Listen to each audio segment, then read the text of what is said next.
enough, my friends, we have put the Showa series behind us. Now, I know there's going to be some people out there that say, no, this film is the last of the Showa series, but it is considered by many of where I've done some reading that this is actually the first of the Heisei series, or the Versus series, and I'm talking about Return of Godzilla, or as the American version was called, Godzilla 1985. Here, the original Japanese version was released 30 years after the original Godzilla hit the big screen, and we get a similar story. Guys in a boat that get attacked and something nasty happens to them. Here, a reporter goes out to the said boat to try to figure out what's going on, and they find one lone survivor who says, "Godzilla! It's Godzilla. Godzilla is back. He's meaner, he's badder, and he's no longer the friend of humanity. No, he's looking to get his dose of nuclear juice before tearing down some buildings that are now taller than him." And we see how the humans deal with this with a new weaponry that they've designed in planning of the Return of Godzilla, as a scientist tries to find a better way to get Godzilla away from Tokyo and lure him into a volcano, which they think at least will hold him down and put him to sleep.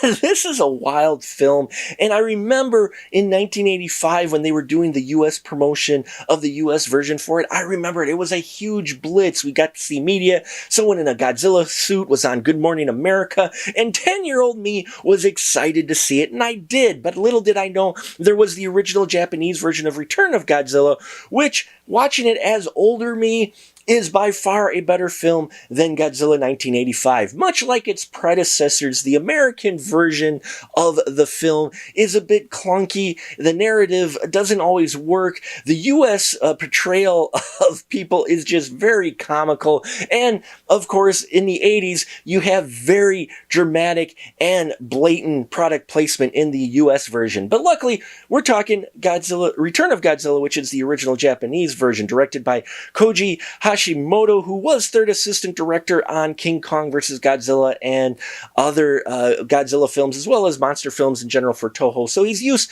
to this material dealing with the big green guy.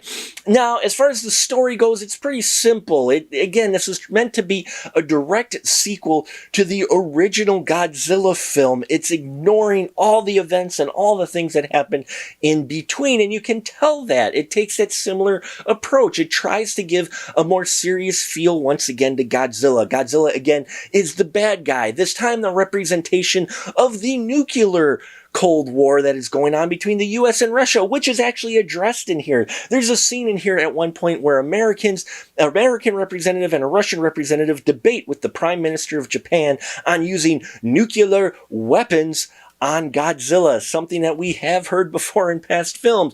But Japan takes a strong stance and shows that they are above these gun-crazy politicians and say, no, we will not use nuclear weapons. Of course, things go awry and stuff happens that it does involve nuclear weapons, which plays into powering up Godzilla, who is on the ropes because he's getting defeated by these weaponry that they've come up with in preparation for the return of Godzilla. So I like that the humans were prepared this time, especially the military-wise, and they brought it, and they do get him on the ropes. I liked that we have Hiroshi Koizumi back, a veteran who was in Mothra vs. Godzilla, Ghidorah, three-headed monster, Godzilla vs. Mechagodzilla. You know, he's back in here as a professor trying to find a different way to lure Godzilla away, and he figures it out, you know. So again, we have kind of a theme in here involving Godzilla and being lured and distracted away from things.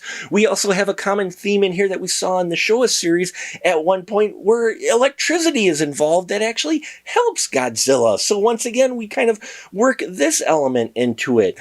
Overall, though, the story is pretty straightforward. They don't bring a whole lot of new stuff.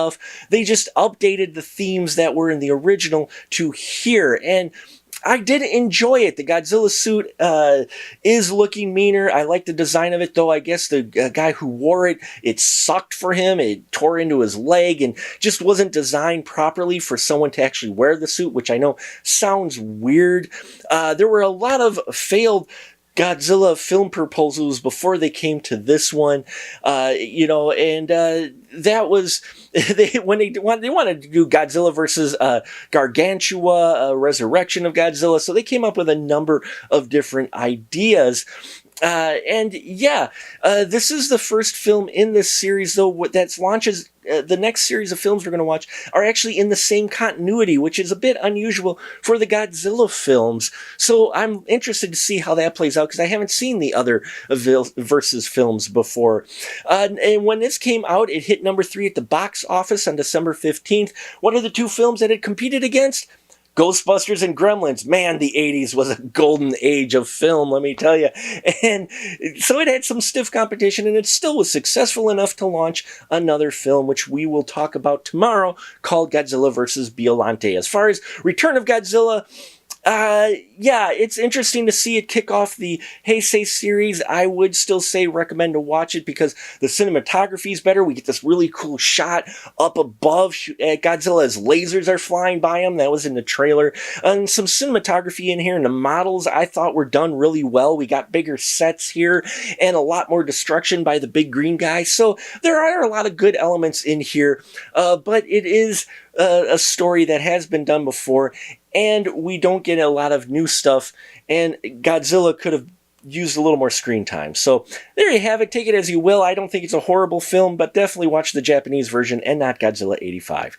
And that'll about do it for us here. Hope you stick with us as we continue our Go Go Godzilla challenge. Thank you so much for sticking with me on this. I appreciate your support, and until next time, remember, keep that ticket stub.